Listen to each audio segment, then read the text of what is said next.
Okay, so this is going to be, I guess, a fairly relatively short screencast on conclusions for the research paper.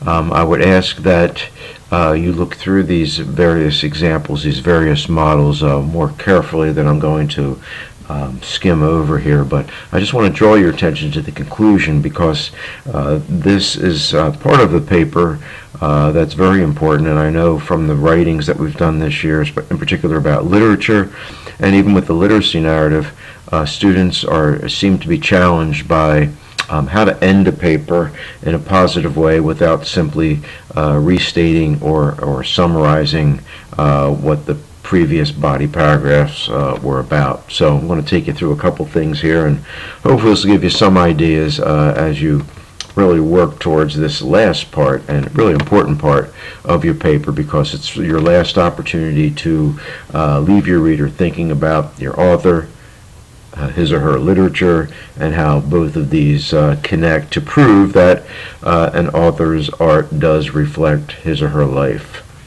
Okay, so the conclusion, again, briefly sums up your paper, then tries to focus on one or more of these possibilities. So when we say briefly sums up, you'll see in some of the samples down here that you may have only the opening sentence, which seems to perhaps restate the three connections.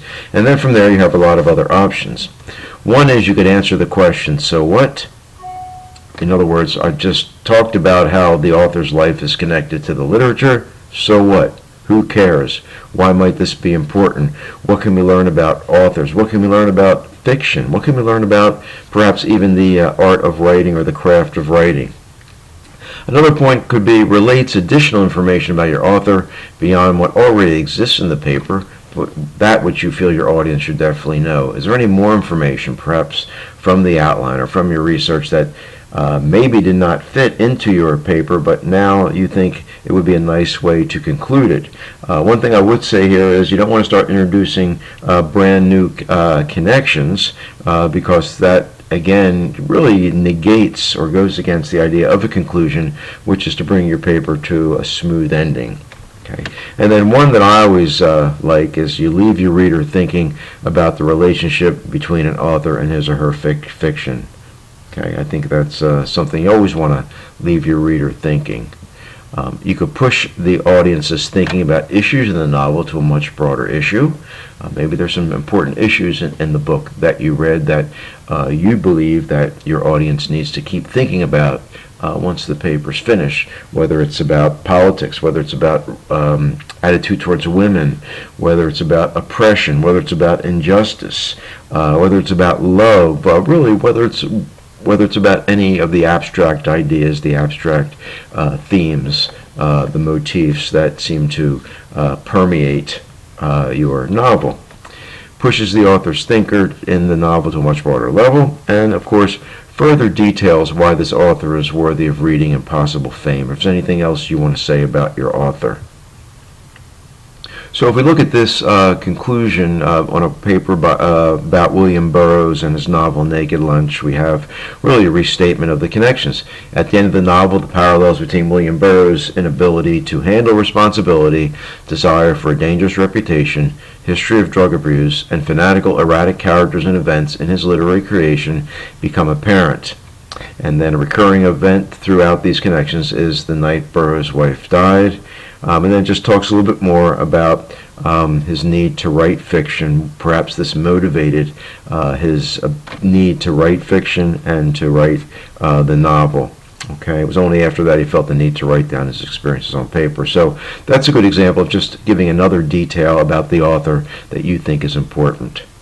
And in this case would be the motivation as to why William Burroughs decided to write. Okay, this next one focuses on the author, and obviously the part of this paper was about this perfect childhood in which the author learned about writing, and then later on in the novel, or excuse me, in the paper, this writer has spoken about the Soviet Union, which scarred this ideal childhood of the author.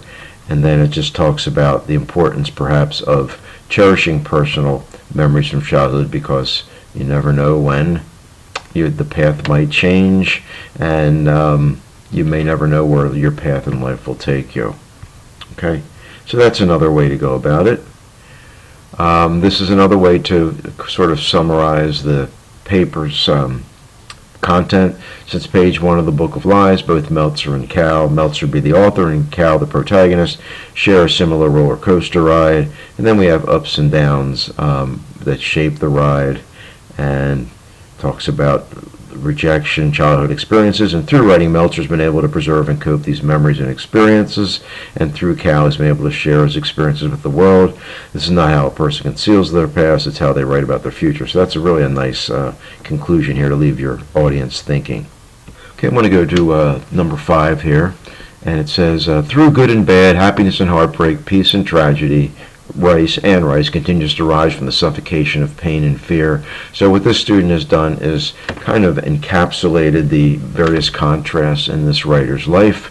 And then for those cursed with such affliction and raging fires of inescapable agony, she rises. And then what the writer does is connect back to the novel and talks about through these characters, she seems to deal with perhaps demons of her past.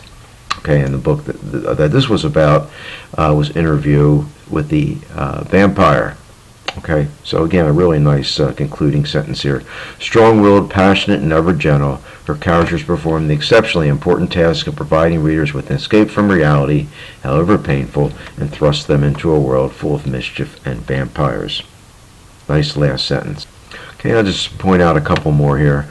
Again, this is a restatement of the thesis, these first couple sentences here. Throughout this powerful novel, the conflicts and occurrences, ransom experiences directly mirrors the author's own life. And again, I'd venture to say that these are not written verbatim or word for word as they were in the thesis. Okay. Even though Lewis had almost unlimited material in which to write about other scenarios for stories, he still decided when he wrote to include details from his own life.